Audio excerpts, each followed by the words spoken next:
बांके बिहारी जी महाराज की जय, राधा रानी की जय, मां भारती की जय, संत सूरदास जी महाराज की जय।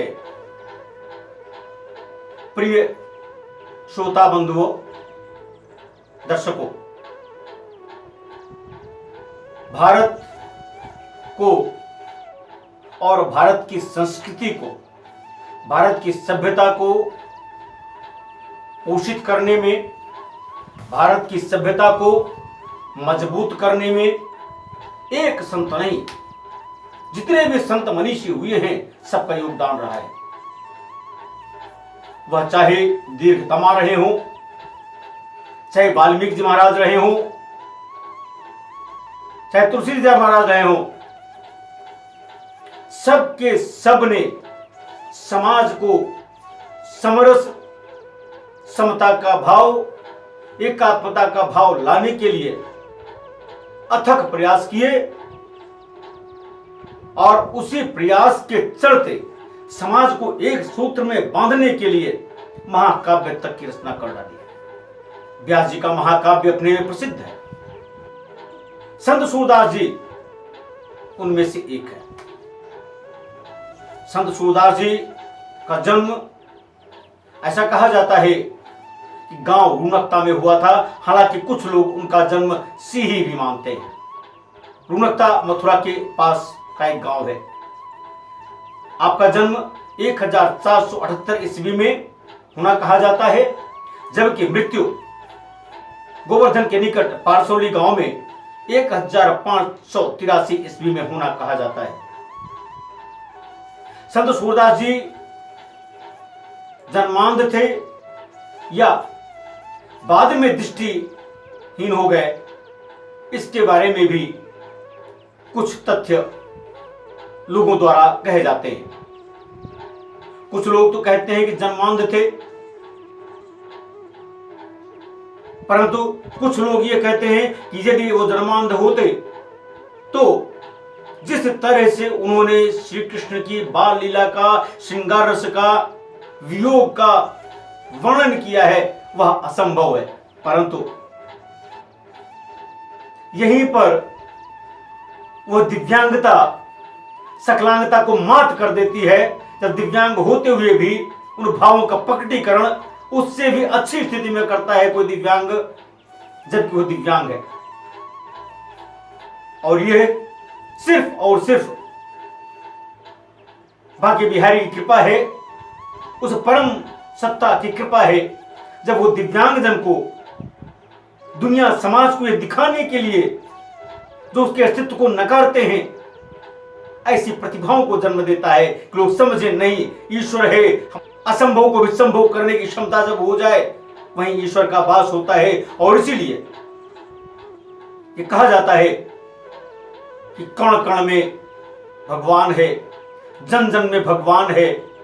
प्रकृति के कोई अंग ऐसे नहीं है जहां भगवान का वास नहीं है। तो ऐसे में जन्मांध होते हुए भी संत सूरदास जी के द्वारा, चाहे वो साहित्य लहरी हो, चाहे सूर सागर हो, चाहे सूर सारावली हो, या अन्य जो उनके द्वारा ग्रंथ रचित हैं, कोई भी हो, स्वयं में इस बात का प्रमाण है कि दिव्यांग होते हुए भी रचनात्मक कार्य किए जा सकते हैं। बस जरूरत होती है आत्मविश्वास की, दृढ़ संकल्प की। संत सूरदास जी ने करके दिखा दिया। दिव्यांगता के नाते कुछ लोग उपेक्षित करते होंगे, ये उन्हीं उपेक्षित लोगों के लिए संत सूरदास जैसे लोग, संत सूरदास जैसे महात्मा प्रेरणा के स्रोत होते हैं, उनको दिखाने के लिए, मार्गदर्शन करने के लिए, पथ प्रदर्शन के लिए। पंडित थे, पिता का असर अवश्य रहा होगा, उस मां का असर अवश्य रहा होगा, तभी दिव्यांग होते हुए भी इस तरह की रचनाएं, इस तरह के जो समरस भाव से ओतप्रोत, भक्ति भाव से ओतप्रोत साहित्य हमारे समाज में, और समाज में क्या विश्व में आज शोध का विषय बने हुए हैं। संत सूरदास एक सामान्य मानव नहीं थे, वो महामानव थे, जिसने यह सिद्ध करके दिखा दिया दीर्घतमा ने भी सिद्ध करके दिखा दिया था, दृष्टिबाधित होते हुए भी। संत सूरदास अपनी छोटी सी आयु में यमुना नदी पर बैठकर प्रभु कृष्ण की लीला में मंग थे। उस समय वल्लभाचार्य जी महाराज उधर से गुजर रहे थे। वल्लभाचार्य जी ने जब इनको देखा और इतने माधुर्य भाव में गा रहे थे, प्रभु श्री कृष्ण की लीला गाने में इतने ज्यादा खो गए थे, इन्हें खुद की शुद्ध बुद्ध का ज्ञान नहीं था। प्रभावित हो गए वल्लभाचार्य जी महाराज। वल्लभाचार्य जी महाराज ने रुक करके इनको दीक्षा दिया और अपने मंदिर में स्थान दिया। हे सूरदास, चलो प्रभु की लीला का गुणगान वहां मंदिर में करो। अष्टछाप के कवियों में परम श्रेष्ठ संत सूरदास जी का नाम गिना जाता है। उसने मुगल साम्राज्य, जो भारतीय संस्कृति को, भारतीय सभ्यता को बिल्कुल मिटाने पर तुला हुआ था, उस भक्ति काल में संत सूरदास की रचनाएं, जहां समाज में भक्ति भाव के साथ, माधुर्य श्रृंगार के साथ अतुलनीय योगदान देती हैं, एक साथ सारे अलंकारों का समावेश मिलता है, वहीं दूसरी तरफ अगर हम गणित की बात को देखें, अगर हम विज्ञान की बात को देखें, संत सूरदास जी के पद अगर हम उस दृष्टि से देखें तो स्वयं में बहुत कुछ संजोए हुए हैं। इस शोध का विषय आज भी। संत सूरदास जी जन्मांध थे या नहीं, इसके बारे में भी विद्वान लोग एकमत नहीं होते। कुछ का कहना है यदि वो जन्मांध थे तो जिस तरह से उन्होंने भगवान कृष्ण की बाल लीला का, वात्सल्य भाव का, माधुर्य का, वियोग का, विरह का वर्णन किया, वह असंभव है। लेकिन वही दूसरी ओर मैं इसका प्रत्यक्ष तो नहीं, अप्रत्यक्ष रूप से साक्षी अवश्य हो सकता हूं। किसी अंग का होना या ना होना कहीं से भी उसके प्रकटीकरण को प्रभावित नहीं करता। मैंने अपनी आंखों से देखा है कई सारे इतने ऐसे दृष्टिबाधित साथियों को जिसके बारे में आप एक कल्पना नहीं कर सकते, ऐसा कैसे कर गए ये। तो इस विषय पे ये कहना कि जन्मांध थे या नहीं, मैं समझता हूं ये बहुत महत्वपूर्ण विषय नहीं है। महत्वपूर्ण विषय यह है कि भगवान कृष्ण के प्रति इतने लीन हो गए, अंततः इनके समक्ष वो सब कुछ आ गया जिसकी लोग कल्पना नहीं करते। एक बार की बात है, कहते हैं संत सूरदास भजन गाते हुए कहीं जा रहे थे और इतनी सुध-बुध खो बैठे, आज की तरह से व्हाइट केन नहीं हुआ करती थी, वो कुएं में गिर गए। परंतु आप भगवान कृष्ण के गायन में बिल्कुल मशगूल थे, सुध-बुध खोए। स्वयं श्री कृष्ण आ गए इनको बचाने के लिए।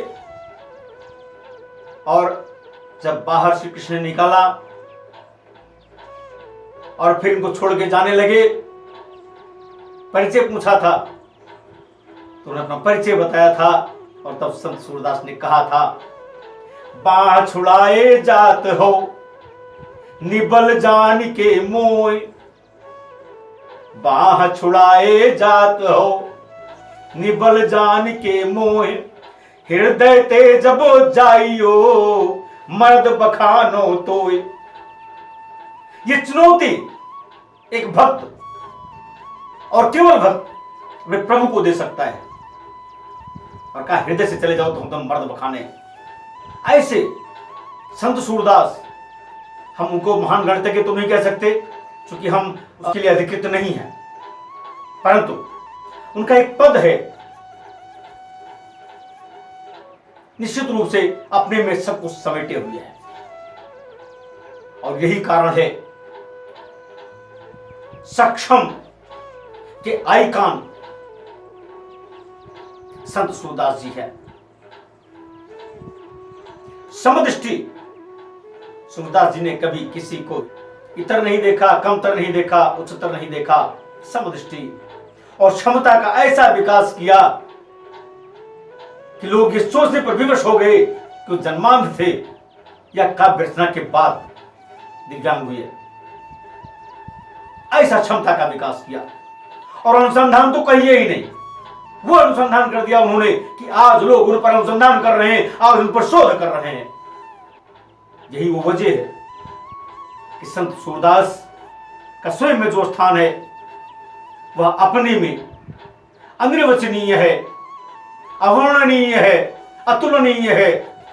और काव्य के क्षेत्र में तो क्या कहने। आइए एक उदाहरण स्वरूप उनके द्वारा रचित एक पद का हम आप भी अवलोकन करते हैं, अनुसरण करते हैं, अपने सामर्थ्य के अनुसार उसका गायन भी करते हैं। गोपियां उद्धव से कहती है, दुखी होकर के, वियोगी होकर के, कहत कत परदेसी की बात, कहत कत परदेसी की बात, कहत कत परदेसी की बात, कहत कत परदेसी की बात, कहत कत।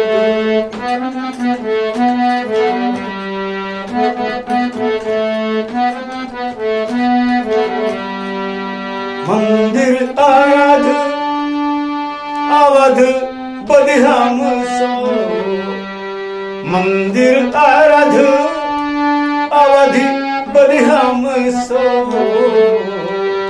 हरिहार चल जा कहत कत परदेसी की बात, कहत कत।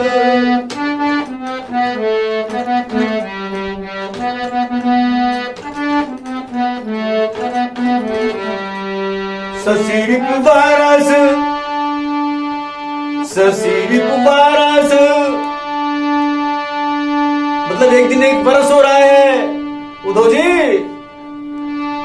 ससीरी पुबारस सूर्य पुजुग रस, ससीरी पुबारस सूर्य पुजुग बरु, हरि रिपु हरि रिपु की नौघा, कहत कत परदेसी की बात, कहत कत परदेसी की बात, कहत कत, कहत कत परदेसी की बात। ससीरी पुबारस, ससीरी पुबारस, ससीरी पुबारस सूर्य पुजुग भई, हरि रिपु की नौघा, कहत कत परदेसी की बात, कहत कत।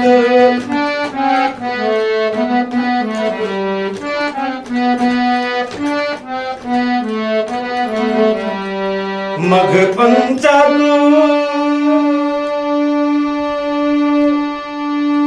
ले गयो सावरो,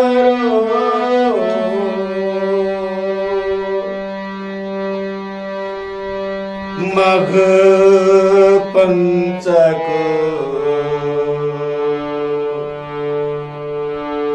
मघ पंचक,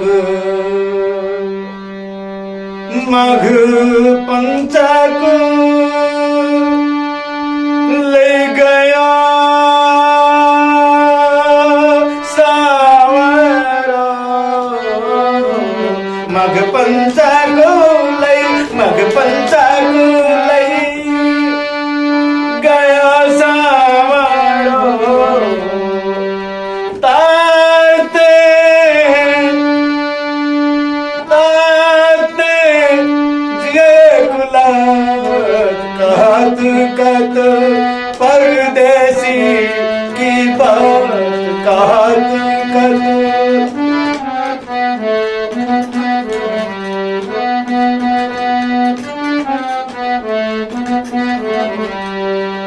नखत वेद गहा, नखत वेद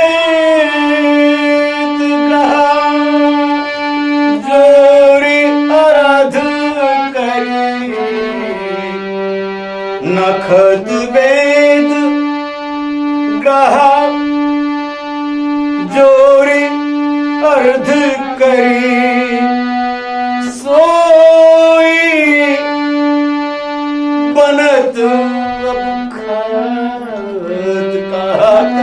कत परदेसी की बात कहत कत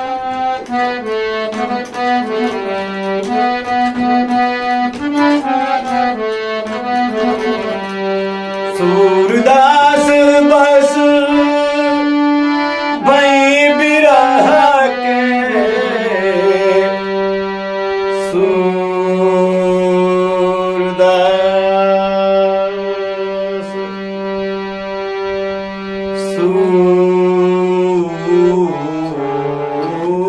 सूरदास सूरदास बस भई बिरह के कर मिंजत पछतात कर मिंजत पछतात कहत कत परदेसी की बात कहत कत परदेसी की बात